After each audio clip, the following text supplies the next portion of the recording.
Good afternoon, Dr. Sanusi. My pleasure. Thank you for this opportunity and privilege. My pleasure. To be in the presence of a strong, experienced Nigerian healthcare pioneer. You're welcome. Leading ISALU Hospital. So some of the questions we're going to ask you today is going to focus around, staffing and leadership. How do you pick the right people to run your organization? Well, over the years, we've had experiences, and the experiences have shaped our choices. We run this place for about 21 years. Before here, I have had 8 years of experience elsewhere. So picking the right people has not been too difficult, because I know what I want, and I know where or how to get what I want. Of course, it's not a perfect system, but of course, interacting with the candidate has not been difficult to choose the right people, even if not 100%. Okay, that's amazing. And from a community perspective, looking at impact, when you start small, you're about money. Maybe when you're growing, you can still be managing. But I think ISALU is at a level whereby the community is definitely feeling the impact, not only from a jobs perspective, but also getting good community care. So how has the impact of ISALU affected the community here in this neighborhood? Well, we have done outreach, and we have done in the past to the immediate and even outside of this environment. When we move from the whole place to this place, one of our wishes is that we should impact. God has blessed us to this level, and so we should show that to the community. Yes. And by way of moderate pricing, we have seen the indigent people. We have been careful. God gives, and then of course we also have to give to the community. So I've been doing that, and of course it's a continuous thing, and we'll continue to do that. Okay, so yeah, that's amazing. I've had the opportunity to walk around the facility, and I'm blown away by the sheer amount of thoughtful investment, I'll put it that way, or impactful investment.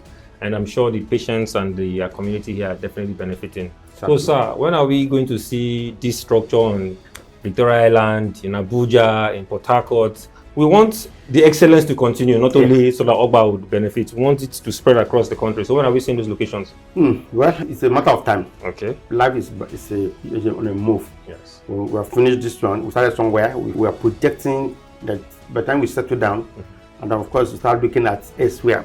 We are Abuja. They are in the pipeline, and there are wishes. Amen. Of course, man wish. God is president. Yes, so we had that in plan to continue to expand, both vertically and horizontally. Yes, sir. And so it's something that we're not averse to. We are disposed to it. We work towards that. Okay. God willing. That's good. I spoke to some of your senior directors, and they emphasize patient-centric care. Patient-centric care. That's what it is. Okay. And of course, the philosophy has always been that money is not the first thing. Giving good care is the first thing. And I told them that when you render good service, money will automatically come, because it is the value that you have added that people will pay for. So we should not be chasing money. We should rather be chasing value. When people see the value, they will pay for it. So, and that is be the philosophy of anybody that renders services. You shouldn't be too money. You should rather be say, okay, if I render good service and people value it, you'll be ready to pay for it. And that actually be my philosophy. And that has worked for us. That's really worked for us. That's amazing. I think my final question will be, what is your advice for the younger ones? My advice for the younger one is to strive very hard, work smartly, and with customer focus. Focus is the customer. I won't say we fight ourselves, but we strive to continue to enforce that we must render quality service. People will be happy when they are getting results. But of course, it's not enough to get a result. They're also going to be happy when those services are rendered promptly by amiable staff. So we have a lot of adorables. I will call my staff adorables. Adorables, that's amazing. So we have a lot of them, and we interact with them. We do our best to make them happy. And of course, it has really worked for us. Yes, I just thought about a very important question. Okay. What do you want the legacy of ISALU Hospital to be?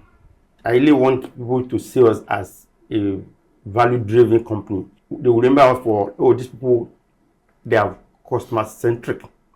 and they value that customer, and that's just the ultimate. I mean, money will come, but the most important is that people should be, customer will continue to remember us as people that care for them, that they are empathy. They are very happy that, oh, anytime I go to ISALU, they look after us in terms of outcome, in terms of prompt of service. That's the ultimate. So you've heard it. Patient-centric, customer value-driven services. The CEO has said it, and this echoes across all boards of this organization. So they care about patient. They sleep in the morning, patient, at night, patient, afternoon, patient. They're always thinking about their patients. And for new upcoming facilities, that's the only way they can make money. That's the only way. I mean, if you do what is right, well, that's the sense where people is there. If patients are happy, then you're happy. It's just a law of it's a law. If patients are happy, you are happy. It's given. Yeah. I'm enjoying this conversation, so I will sneak in one last question because I'm also learning myself. Yeah, welcome. So, you know, everything is not always a bed of roses. Can you give us some examples, or maybe just one example of any time that you faced any crisis and how you were able to, you know, come out of it? Maybe COVID-19, any of all those crises that have affected the organization, and how were you able to be a leader in front, cheering on your congregation to move ahead? Well, what I would consider a challenge or crisis was when we were asked to move from where we were before on Wemco Road. We were constructing the road, and then we had to move to another location, and it was quite challenging because the promise from the government was that they're going to spend just 4 weeks, and we were going to go back to the location, and behold, it was impossible to go back. But God has really been kind to us. I must just say, I tell everybody, God has been kind to us. For every of our movements, we have actually been, God has been supporting us. When we move, we see favor. We will move, we see favor. That's the crisis I've seen that is quite, of course, COVID-19 is everybody's problem. But this particular one was quite, could have ruined our business if we if not had a backup. So that's really one I can remember. Dr. Sanusi. My pleasure. Thank you so much, sir. My pleasure. Thank you, sir.